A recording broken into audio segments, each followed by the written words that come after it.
Everyone guys, आज के परिणीति के एपिसोड में ये देखने को मिलेगा जिस तरीके से संजू मन में ख्याली प्लाव बनाता है कि पार्वती से शादी करने के लिए उसको ये सब कह देता है। अगर सच कहो मिस सिंघानिया कि आप नीति की जान नहीं बचाई, आपने मेरी जान बचाई, क्योंकि मेरी जान नीति में बसती है।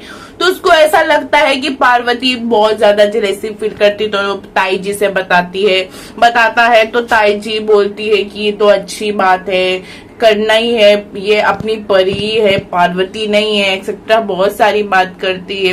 तो दूसरी तरफ जब नीति पहुंचती है गुरिंदर के पास और उससे घी पूछती है, घी कहाँ है मम्मी जी। तो अब जो उन दोनों के बीच में होता है, नीति ये कहती है कि मम्मी जी काम की बात करनी है तो प्लीज मुझसे काम की बात कीजिए, मुझे पार्वती के बारे में कुछ नहीं सुनना। तो वैसे फिर ये कहती है गुरिंदर की, तू पुत्र ये क्या कह रही है, वैसे तू ये भूल गई क्या परी को, जो दो जिस्म एक जान, जो तेरी सच्ची दोस्त थी उसने तुझे धोखा दिया, तो ये कल की पार्वती है।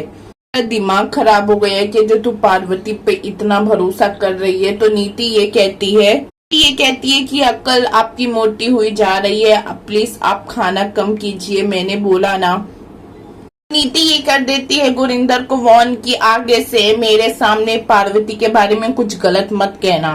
गुरिंदर ये कहती है कि नीति तू उस पार्वती के लिए मैनू इतना सुना रही है, तो वो देखना कल की पार्वती तेरे संजू को तेरे संजू से कर लेगी शादी। मैं तुझे यही बताना चाह रही थी कि अभी संजू ने ये बात कह के गया है। तो वैसे फिर नीति ये कहती है कि उसकी फिक्र आप मत कीजिए, और हाँ मुझे पार्वती के खिलाफ भड़काने की कोशिश मत कीजिए। और वैसे फिर गुरिंदर ये कहती है कि मुझे सब समझ में आ रहा है कि ये तू नहीं बोले, ये वो पार्वती कह रही है। ये कहती है कि उसके पास इतना फालतू का टाइम नहीं है कि वो मुझे भड़काती रहे, वो पता है ना वो कौन है, पार्वती सिंघानिया। ये कहती है कि अब वो मेरी दोस्त है और आप इतनी मेरी फिक्र कर रही थी तो कल कहाँ थी जब मैं आग में फंस गई थी। आपने और बेबे ने क्या मुझे बचाने की कोशिश की, ना संजू ने बचाया ना आपने पार्वती ने बचाया मुझे। ये कहती है कि मगर आप लोग के मैं भरोसे होती ना तो आज मैं जिंदा नहीं होती, मर चुकी होती। ऐसे नीति गुरविंदर से ये कह देती है कि अब मुझे अच्छे से समझ में आ गया मम्मी जी कि कौन असली में मेरा शुभचिंतक है, या फिर कोई मीठी मीठी बात करके मेरे पैसों पे सिर्फ ऐश करने को दो। तो नीति ये कहती है कि बस खाली इस घर में रहना है तो आप लोग को काम करना पड़ेगा, वरना आप लोग अपने पिंड के लिए निकलो। नीति ये कहती है कि कुछ काम करोगे घर में तभी तो पता चलेगी कि कौन सी चीज कहाँ रखी है। मम्मी जी हर इंसान को जीने के लिए काम करना पड़ता है।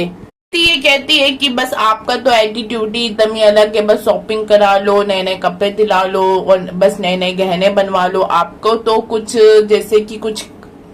ये कहती है कि और हाँ जिस पार्वती को आप बार बार परी से कंपेयर कर रही हो ना, लेट मी टेल यू, उसने खुद आगे बढ़ के मेरा हाथ संजू के हाथ में दिया था। परी होती तो बिल्कुल ही ऐसा नहीं करती। तो नीति जिस तरीके से गोरिंदर की क्लास ले लेती, अब देखते हैं कि गोरिंदर जब बेबी को ये सारी बात बताती है, अब ये सारी बात है ना पार्वती सुन लेती है और बेबे और गुरिंदर को साथ में बात करते हुए। तो अब जो नीति को बड़ा चढ़ा के जो